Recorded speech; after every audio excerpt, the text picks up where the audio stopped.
got you under your skin, yeah. It's just a sad, sad man, don't have no one else. What you're trying to prove, I tell you now, once, not twice. I hope you learn this in time. You will end up alone if you never try to be gentle.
Hello, Ivy here. This week's podcast is entitled The Royal Highwaymen, episode 139. I'll begin by setting the framework of this week's podcast, just briefly mentioning what we will be covering and the order in which we'll be covering those topics, and then actually go on to discuss each of those in more detail. So our framework for today, an introduction.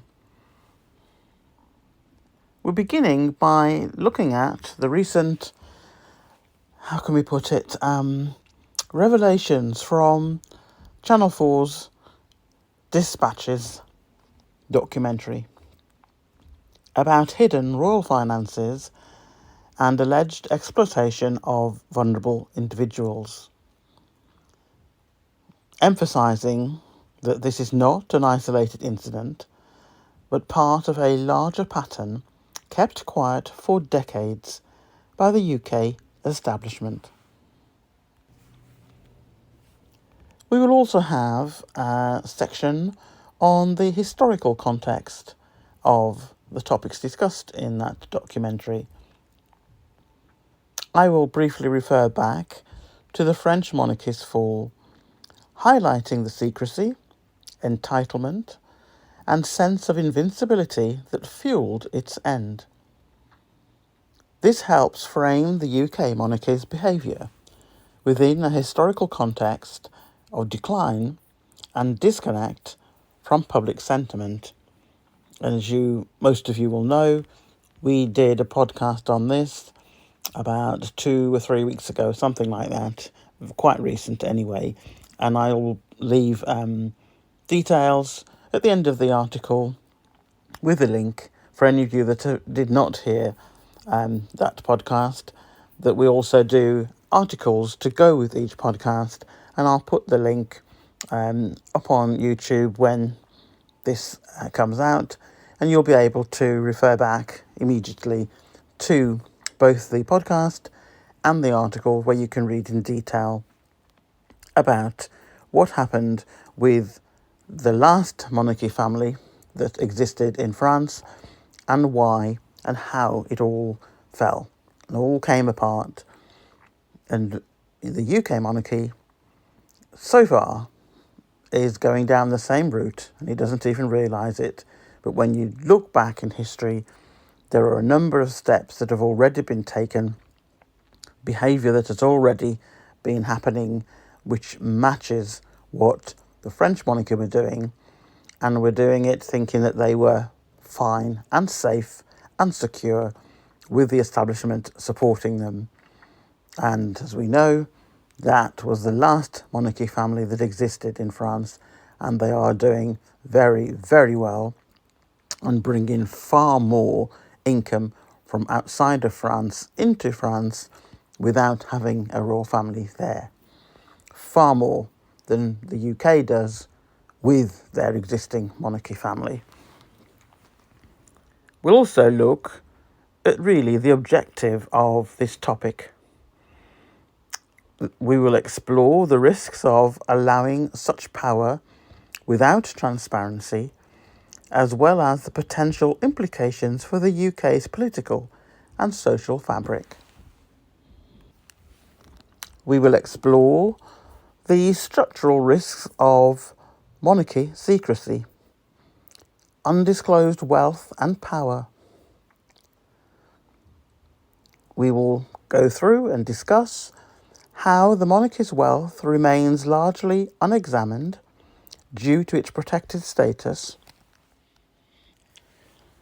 which gives the institution unchecked financial and political power. We will be talking about the monarchy's close, confidential meetings with the UK Prime Minister, which remain shielded from public scrutiny. We'll have a look at the role of the establishment, look at the layers of protection from the establishment, such as media, government, and legal entities, which maintain the monarchy's secrecy and enable its wealth accumulation. This arrangement leaves the monarchy unaccountable, allowing it to engage in actions that would otherwise face public outcry if it was more transparent. We will ask one or two rhetorical questions, such as, what happens when a figurehead of unity amasses unmonitored wealth at the expense of its subjects?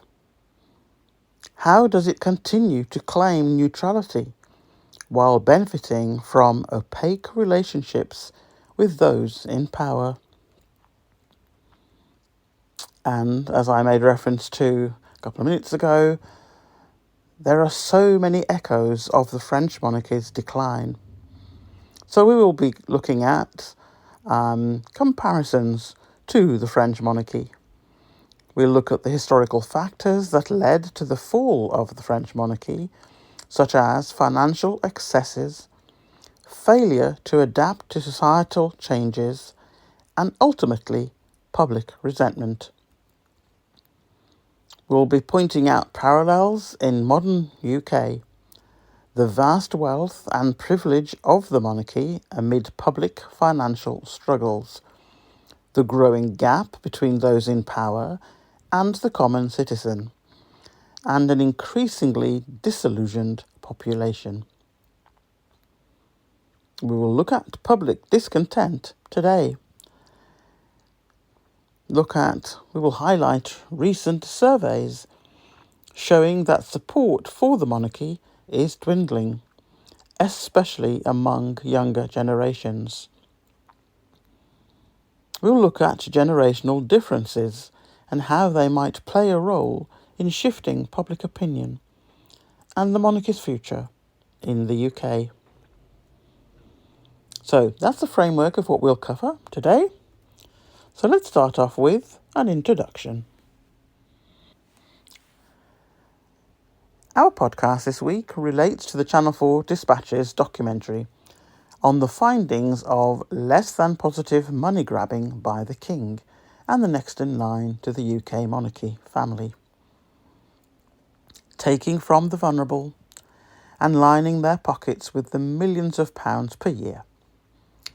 Money that they have never declared and is only being made public now following a 5-month investigation by The Times and an earlier foray by The Guardian. I have no doubt in my mind that all this was known to UK media for decades, but for whatever reason, The Times has decided to bite the bullet and publish its findings. The monarchy's legal firm blocked the documentary from airing twice in the last week. And as far as we know, some things have been removed. What is left behind is bad enough, but comes as no surprise to non-royalists. I refuse to write about the royal family whenever possible, but I refer to their behaviour from time to time, without mentioning their names. I refuse to be their PR. The family are pleased to have their name in media outlets as much as possible, even when the content is not necessarily favourable. They rely on deference by the population, but that is not helping them, as there are less than a third who are royalists in the UK now. The majority of the under-25s do not support or understand the need for a monarchy. Support or interest from that age group is in single figures. Most of the people who support and claim to want a royal family, as it gives stability to the country in their minds, are in the same age group as the senior royals, i.e., most are 65 and above. The population in the middle are either not interested or undecided, and generally more concerned about getting through another week without going hungry or cold. Most find the idea of being a subject to a monarch as a strange and outdated description. First of all, do you know the report I'm referring to? Do you know the outline of the documentary which aired a few days ago? It is the establishment which keeps the monarchy going, because all those within it, for example, government, aristocracy, legal, police, media, printed and televised, and those who own them, all benefit by having a monarchy in place, which officially is not political, but yet meets, communicates with the Prime Minister every week. But nothing they discuss is ever revealed to the public and other important individuals. Deals are made, but none of it is documented. This practice of the monarch and the heir money grabbing from the vulnerable and the organisations who look after the vulnerable is one that has been in place for centuries. The fact that each successive UK monarch has had no issue with continuing this archaic practice is bad enough. To know in this century how any member of the British royal family can sleep at night while gorging on the funds that they do not need and have no issue with the people who have to go without even more of their falling standard of living in order to ensure that the billionaires' UK royal family can continue to reap funds from this unnecessary hike on their living and health standards. Rates of pay for staff working for the firm is the equivalent of buttons, and the only staff who don't mind are those who are already extremely wealthy anyway, and who on paper work for the firm and are present in the offices for a few minutes a day, but officially are referred to as working more hours than actual fact. Anyone who is used to actually working a full day would not and does not fit in with anyone who sets foot in those hallowed corridors on the pretext that they are working. And we all know of the latest person in the last 8 years who, having joined that family and who was working with that family and was not accepted because they actually thought people worked hours each day in an office. That wasn't the case, and the person who wanted to work was made and treated differently, let's put it like that. And I think we all know what we're talking about, and I don't need to go into detail about it. Just that there was a way of doing things within the firm, in the offices, and anyone who came in from a normal working background would be, no doubt, quite surprised by how little actual work was being done. But that's another story, and I don't need to pursue that. We all know what goes on, and for the few of us that are not happy with that, we don't bother to discuss it in those circles. We know what goes on. An overview of the documentary and its findings. The Channel 4 Dispatches documentary aired findings from a 5-month investigation, as was mentioned previously by The Times, with previous groundwork by The Guardian, that exposed undisclosed wealth amassed by senior royals, particularly the King and his heir. The investigation found that millions of pounds are taken annually, purportedly from funds that were meant for vulnerable individuals and redirected to the royal family's private interests. This was previously suppressed, as the royal family's legal representatives attempted to prevent the broadcast twice last week through portions, although portions were still aired. Supporting evidence. It's clear that a web of institutional secrecy and historical privilege shields the monarchy's finances. As I have noted previously, the monarchy's financial dealings and relationships within the UK establishment, government, media, aristocracy, etc., allow for these wealth accumulations to remain under the radar. Weekly, undisclosed meetings between the monarch and the Prime Minister could further indicate a level of coordination that isn't in the public interest. Key talking points. 1. Historical silence by UK media. Explore. Think about why the UK media has largely withheld this information. Even though the monarchy's finances are a matter of public concern, the press is often deferential due to legal pressure or media ownership interests. The Times' decision to publish the findings might indicate a shift in public and media tolerance. Public disillusionment and demographics. The declining support for the monarchy, especially among younger demographics. According to recent surveys, support among the under 25s is in single figures, suggesting a generational shift in values.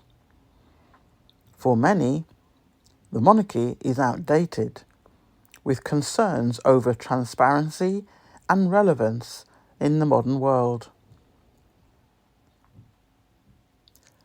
The establishment's role in upholding monarchy.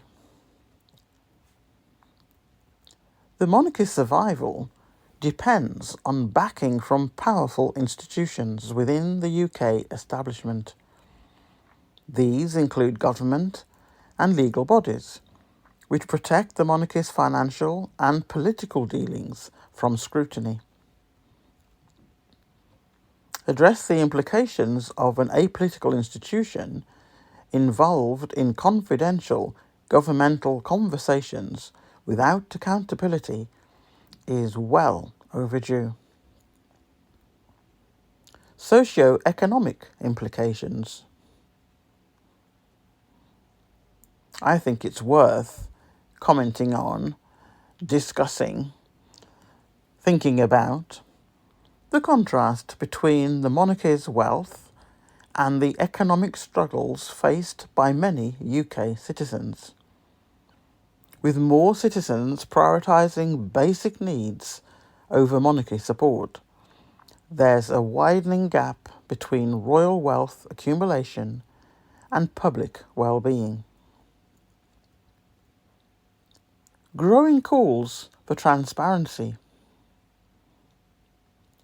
What might lead to greater transparency or change?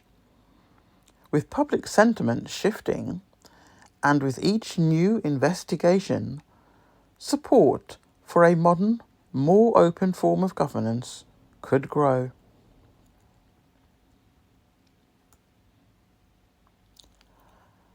I would like us to consider and subsequently outline the danger and risks of such an arrangement. And now that this documentary has been published, and there is more to come apparently, I would like to point out the implications of and for the monarchy. I did a podcast, I said recently, about how France handled their last monarchy and why and how it happened. The UK is already following the pattern, even if they and the royal family are in denial. Exploring the dangers and risks of the monarchy's financial arrangements and the broader implications of its existence in a modern society. The outline. The hidden costs of monarchy, risks, realities, and reflections on history. And the context of our brief discussion in this area. The Dispatch's documentary findings on financial misconduct, focusing on the monarchy's accumulation of wealth from questionable sources and the establishment's role in keeping this quiet. Recall from our previous discussions on France's handling of its monarchy's decline and the pattern it followed. Note the eerie parallels with the current situation in the UK, despite the monarchy's apparent denial of any risk to its status. A brief summary of the podcast, Let Them Eat Cake, and how the last monarchy family reign was brought to an avoidable end, and the avoidable reasons why.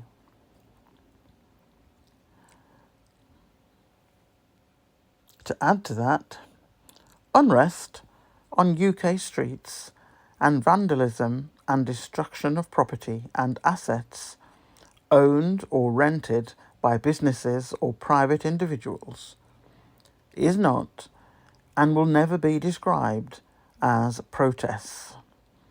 That is the top-tier societal group's description used in all forms of media. But those of us who live in the real world describe it as rioting in the streets. As the podcast progresses, and progressed when we were going through it previously, you will begin to see the similarities between France and the UK. Not in everything, but most definitely in terms of the mindset of the two royal families and the disconnect with the people of their nation. When the priority of the king or queen is the survival of the monarchy, before being concerned in any way of the plight of its people, and the slow realization of the people that is in fact the case, change begins to take place. I will just summarize most of those stages, but all of the links to detail on those and many other areas of interest are included in the reference sources in this article at the end. There are behavioural traits that occurred in the French royal family, which by the end of this podcast, I hope you begin to pick up and identify with many members of the UK royal family, and also many of those I mentioned earlier who are from the top societal group.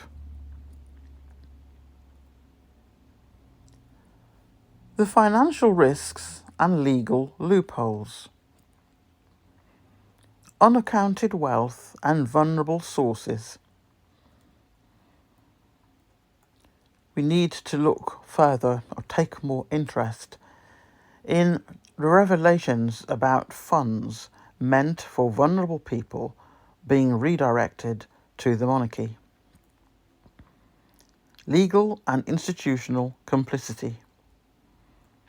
There should be discussions about the legal barriers that prevent full transparency and accountability for the monarchy's finances. Implications of that area, that activity not taking place, when unchecked wealth accumulation goes unquestioned, it undermines the values of democracy and equality, creating a dangerous precedent. The route map is already written, but not everyone has taken the time to read it in detail. But all will come to know it very well indeed. Every royal family which no longer exists in any part of the world ceased existence either by elections taking place and being voted out, or via revolution, where some left their country to find refuge in other nations elsewhere, or some stepped down and stepped back from public life. Others were executed. Never forget the UK royal family forced members of their own family living in another country to stay in their homeland, and who eventually were assassinated. Never forget what I said earlier. The priority of the UK royal family is for the monarchy to survive, and includes, even if relatives of theirs have to die elsewhere. UK royals are of German heritage, and they changed their names to Mountbatten Windsor to reduce the chances of them experiencing the same fate as their relatives. Never forget where the priorities lie.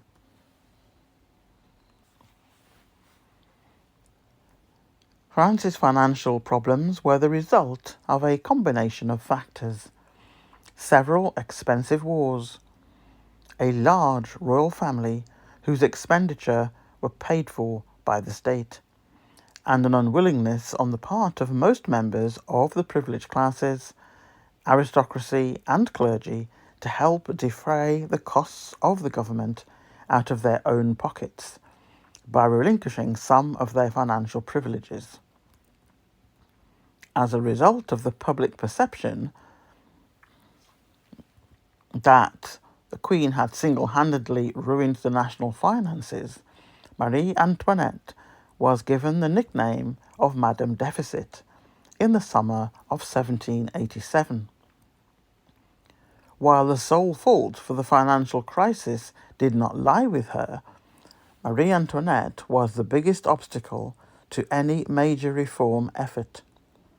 She had played a decisive role in the disgrace of the reformer Minister of Finance, Anne Robert Jacques Turgot, and Jacques Necker, first dismissal in 1781. If the secret expenses of the Queen were taken into account, court expenses were much higher than the official estimate of 7% of the state budget. King Louis's trial and execution. And there is a reference, a link to the main article that we covered in previous weeks when we did the podcast on France, and the details around the execution. King Louis was charged with treason against the French Republic. Louis was separated from his family and tried in December of that year. He was found guilty by the Convention, led by the Jacobins, who rejected the idea of keeping him as a hostage. On the 15th of January 1793, by the majority of 6 votes, he was condemned to death by guillotine and executed on the 21st of January 1793. Preparing for her execution, Marie Antoinette had to change clothes in front of her guards. She wanted to wear a black dress, but was forced to wear a plain white dress, white being the colour worn by widowed queens of France.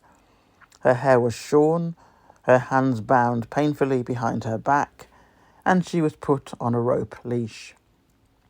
Unlike her husband, who had been taken to his execution in a carriage, she had to sit in an open cart for the hour it took to convey her from the conciergerie via the Rue Saint-Honore thoroughfare to reach the guillotine erected in the Place de la Révolution, the present-day Place de la Concorde.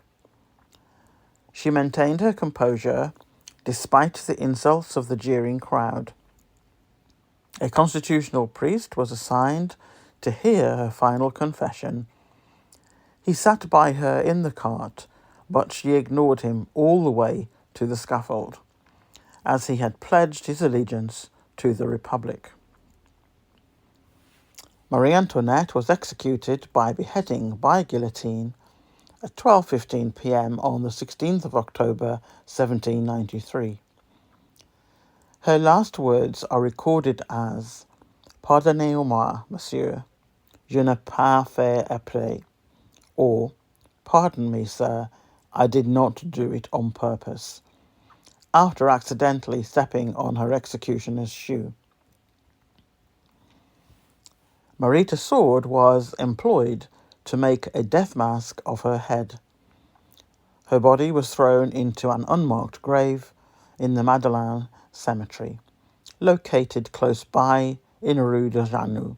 Because its capacity was exhausted, the cemetery was closed the following year, on the 25th of March, 1794. France's financial problems were the result of a combination of factors. Several expensive wars.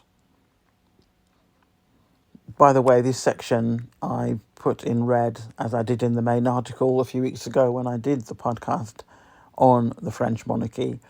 Things that are in red are some of the main factors that we were highlighting, of which led to the downfall of that monarchy.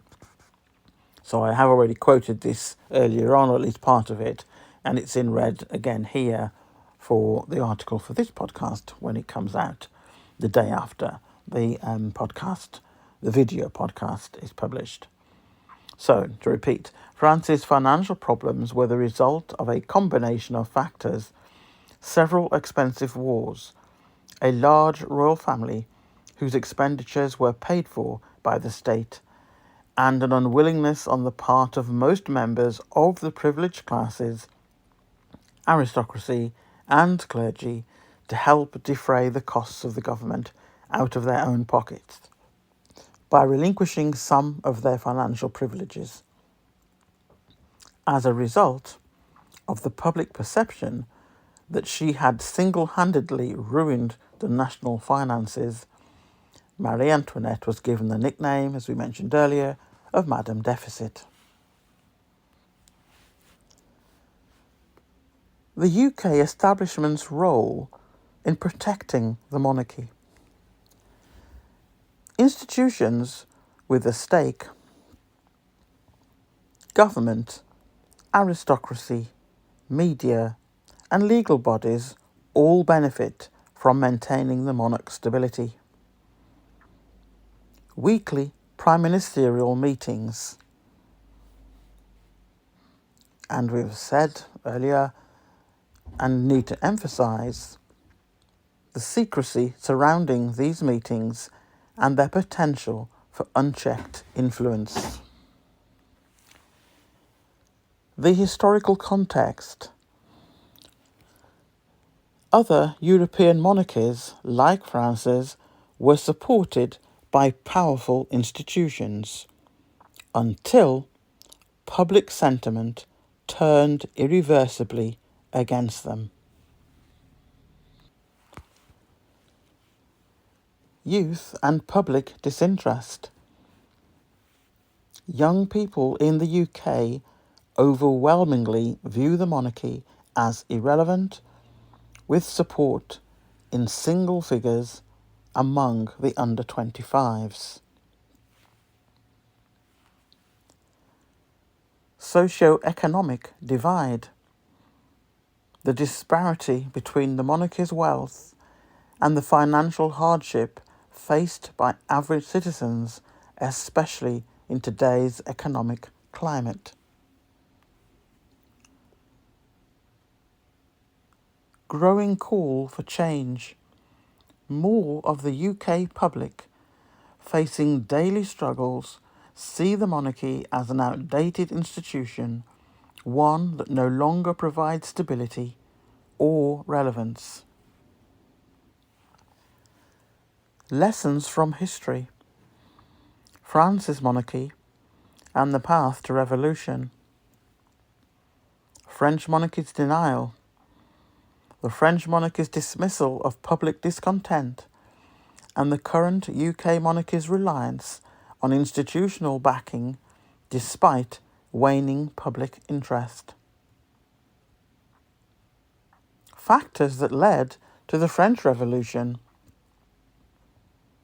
How secrecy, financial excess, and disregard for public welfare stoked resentment, culminating in dramatic societal change. Whilst the UK might not be on the brink of revolution, there are growing pressures and risks to consider. A monarchy that ignores public opinion and clings to institutional protection may be planting the seeds for its own decline. Potential implications and the path forward. Erosion of public trust. There should be reflection on the broader consequences of the monarchy's secrecy and the establishment's role in supporting it. Is this sustainable? Should be asking whether such an arrangement can continue in a society where values are shifting towards transparency, accountability, and social equality. The implications of further revelations. with more revelations on the horizon, should be explored how additional information might fuel discontent and potentially lead to calls for reform or even abolition. It may not be in the near future, but I do believe it is in the future. Conclusions. The key points emerging from the areas that we've discussed in this podcast today, and you will find more detail in the article. The key points about the monarchy's reliance on institutional secrecy, growing public disinterest, and the historical lessons that show the danger of ignoring these warning signs. And as a final reflection, is the UK monarchy on a similar trajectory to that of the French monarchy? And if so, how long before change becomes inevitable? Dangers of ignoring change. There should be discussions about how denying the public's growing scepticism could lead the monarchy towards irrelevance or, in extreme cases, abolition.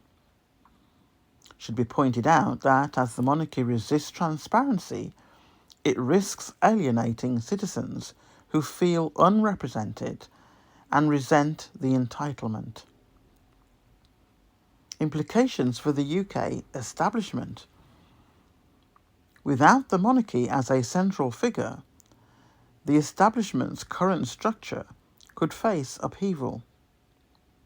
Consider what might happen if political, legal, and media bodies no longer have the monarchy to align around.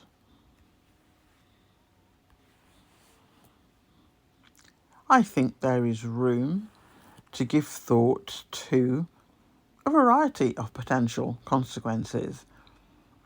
Just as an example, the scenario of perhaps hinting at where other countries that have evolved without monarchies, and invite people to give consideration whether or not if the UK would benefit from a similar transformation.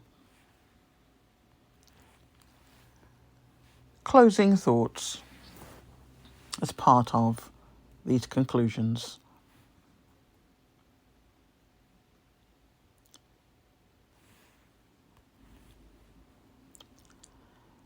Historical lessons from France and the current societal risks of an outdated, protected monarchy. Future implications. Final thoughts on the monarchy's ability, or lack thereof, to adapt. I would suggest that without reform and transparency, it might face a crisis of legitimacy that could drive lasting change in the UK.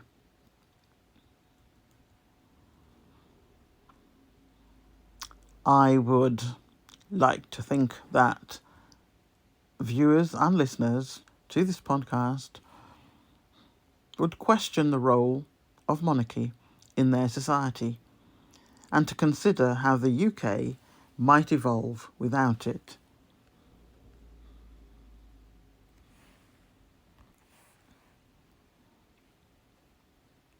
In the podcast from a few weeks ago about French monarchy, there were a number of analogies given, just to put it into a different context for people to imagine the implications. One of them was, compare the monarchy to a corporation that hides its wealth from shareholders, in this case, the public. Pose questions such as, What does it mean to be a subject in a modern democracy? Or is tradition worth preserving if it comes at a cost to transparency?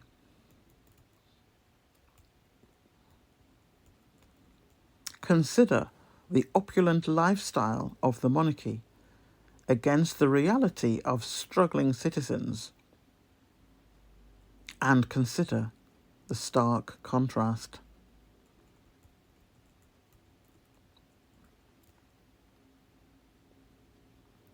And to bring this podcast to a close, I hope you can see the framework of this Sussex Global UK style podcast and how it allows us to weave historical insights, critical analysis, and speculation on the monarchy's future into a cohesive narrative that questions the institution's role in modern Britain. That's the end of this week's podcast topic. Hopefully, it has given you all some food for thought. As usual, I'll look forward to reading your comments in the next few days post publication of this podcast. So, it's bye from me, bye from Ivy, bye.